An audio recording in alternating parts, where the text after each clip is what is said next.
Presiden Joko Widodo diusulkan menjadi Ketua Umum PDI Perjuangan. Sekjen PDIP Hasto Kristianto menyebut partainya belum memikirkan usulan itu karena lebih penting memenangkan Pileg dan Pilpres 2024.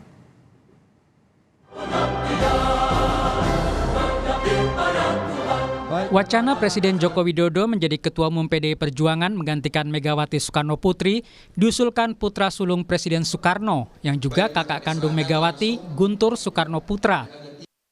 Dalam rubrik opini di Harian Kompas dengan judul Indonesia, Jokowi dan Megawati pasca 2024. Dalam opininya di Harian Kompas 30 September lalu, Guntur menilai Jokowi perlu melanjutkan karir politiknya usai lengser sebagai presiden. Guntur menjabarkan Megawati bisa sebagai Dewan Pembina dan Jokowi sebagai Ketua Umum PDI Perjuangan. Sekjen PDI Perjuangan Hasto Kristianto menyebut partainya menerima usulan itu. Namun untuk saat ini PDIP masih fokus memenangkan pemilu dan Pilpres 2024. Terkait dengan ketua umum partai itu sepenuhnya berada di tangan Kongres, di mana dari bacaan yang kami lakukan setelah rapat kerja nasional memang menempatkan Ibu Megawati Soekarno Putri sebagai sentral. Bahkan di dalam masa transisi ke depan karena 2024 itu ada terbentuk pemerintahan baru, diperlukan pengawalan oleh sosok pemimpin yang kuat. Pemimpin yang emotional bondingnya itu melekat dengan anak ranting dan PAC partai, yakni Ibu Megawati Soekarno Putri ini dari bacaan arus bawah yang saya lakukan sebagai Sekretaris Jenderal DPP PDI Perjuangan yang menempatkan Ibu Mega pada suatu posisi yang di dalam sejarah partai itu memang menjadi pengikat, menjadi bonded. Usulan ini disambut baik Ketua DPC PDIP Solo Jawa Tengah FX Hadi Rutyatmo. Menurut Rudi, Jokowi punya potensi dan sudah punya pengalaman memimpin masyarakat Indonesia. Setuju kan, ini pokoknya sing kader PDI Perjuangan diusulkan oleh siapapun berarti punya potensi. Pak Jokowi diusulkan untuk menjadi Ketua Umum PDI Perjuangan kan? Iya. Ya ora masalah toh, berarti aku ya mohon maaf. Aku ya katut untuk kesinggung-singgung karena dulu bareng Rudi kan ngono. Memanage 270 juta lebih. Itu aja merdeka nyaman kok. Anak PDI Perjuangan hanya 140 juta gitu aja. Kan ya lebih nyaman loh. Tapi semua keputusan itu ada di Kongres.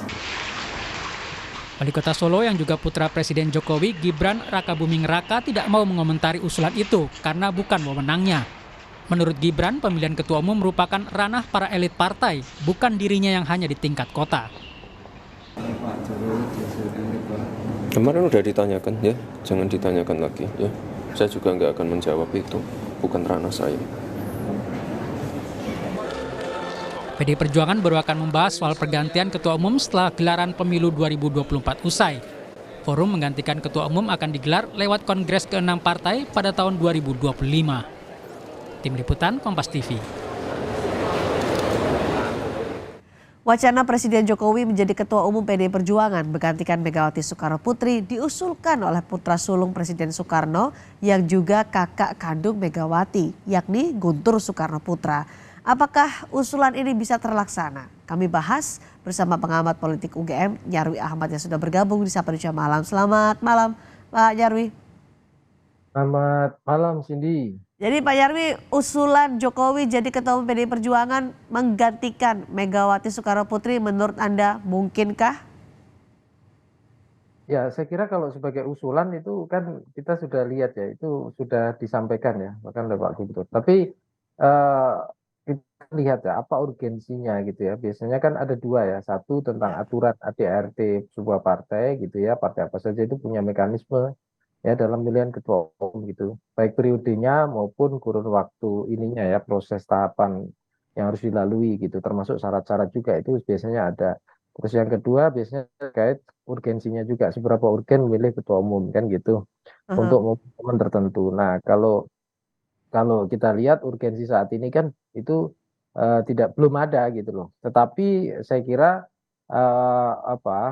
pikiran-pikiran untuk memikirkan leadership dan kepemimpinan dan juga regenerasi kepemimpinan di Heeh. PDIP, saya kira itu juga sesuatu yang sudah saatnya juga dipikirkan. Walaupun tadi misalnya kalau kita simak dari pernyataan Sekjen ya, Mas Hasto itu kan belum jadi prioritas. Dan saya kira statement itu tepat ya, Heeh. karena saat ini tentu Hmm. biasanya partai itu kalau sudah mapan atau bagus lah ya, itu kan berpikir mengganti leadership bukan hanya ketua umumnya tapi model leadershipnya juga itu setelah dia mengevaluasi Oke. tahapan politik atau peristiwa politik yang sudah dilalui, misalnya pileg, pilpres seperti itu, apakah sudah sesuai target, menang, kalah dan Heeh. seterusnya. Saya kira juga ada pertimbangan jangka panjang ya, tidak hanya pada yang jangka tertentu seperti momen elektoral election seperti itu, pemilihan seperti itu gitu, Cindy. Heeh. Tapi kalau menurut Anda apapun yang terjadi di Pilpres, Pileg nanti Megawati tetap masih jadi ketua umum? Ya, kalau kita lihat real politik hari ini, kondisi politik hari ini, saya kira Bu Mega itu tokoh PDIP, ketua umum PDIP ya, yang terlama mungkin di ketua-ketua partai yang sampai hari ini perannya luar biasa dan tidak tergantikan untuk saat ini ya di kalangan internal PDIP saya lihat. Dan tadi disebutkan sendiri diakui oleh para pengurus partai termasuk Sekjen dan dia menjadi representasi bonding ya, pengikat gitu ya, Heeh. dan adanya partai ini gitu. Dan kemudian juga menjadi representasi dari partai. Sebenarnya tadi saya lihat sekilas ya di ADRT partai itu kan di pasal 28 itu kan ditempatkan sebagai Heeh. sentral politik ya, yang merepresentasikan satu eksistensi partai, kedua juga bisa menunjukkan program-program partai dan juga saya kira juga peran-peran partai juga di situ dan ini saya kira juga PDIP ini juga saya kira sangat tergantung pada Bu Mega gitu ya sebagai Heeh. identitas dan juga brand dari partai itu sendiri. Tetapi begini Cindy, ini juga ada plus minusnya ya. Sebuah partai yang sangat tergantung pada satu tokoh gitu ya tanpa memikirkan regenerasi di masa depan itu Oke. juga ada kemungkinan berisiko-risiko ketika terjadi berbagai tarik ulur kepentingan yang berhasil atau bahkan gagal untuk di-manage dan PDIP saya kira juga punya sense ya untuk mengantisipasi problem-problem tersebut. Tapi menarik ya wacana seperti Pak Jokowi Heeh. dimunculkan sebagai ketua umum. Ini saya kira juga menunjukkan ada semacam demokrasi internal lah ya di PDIP gitu. Yang saya kira juga apapun yang punya peluang itu bisa menjadi ketua umum. Karena selama ini kan ada semacam mitos khususnya pasca reformasi, Ya. bahkan menjadi reformasi pasca reformasi. Oke. Kira-kira PDI atau PDIP kalau tidak dipimpin oleh Pra Soekarno kira-kira gitu, itu kekuatannya tidak seperti sekarang ini misalnya begitu. Nah Oke, pertanyaannya jadi harus dari Tra kalau Soekarno misalnya, begitu ya? oh iya gitu. Kalau Oke. pertanyaannya seandainya ada eksperimen ya, di mana PDIP dipimpin oleh tokoh yang bukan dari jalur Tra Soekarno, nah Heeh. kira-kira kayak wah, nah itu kan juga sebuah eksperimen kan gitu. Tapi sebagai sebuah wacana, saya kira itu juga PDIP juga perlu memikirkan itu soal model leadership dan sosok leader yang dibutuhkan untuk memimpin partai ini supaya eksis dan perannya juga masih signifikan lah dalam proses demokrasi dan politik di Indonesia. Pak Nyarwi tadi menyatakan Megawati ini sebagai pimpinan partai politik yang paling lama, salah satu yang paling lama ya, menjadi ketua Ya. umum partai politik di PDI Perjuangan. Kenapa baru muncul sekarang wacana menggantikan Megawati sebagai ketua umum PDI Perjuangan dengan orangnya adalah Joko Widodo? Kenapa baru sekarang? Ya, dugaan saya tentu begini, apa namanya Cindy ya.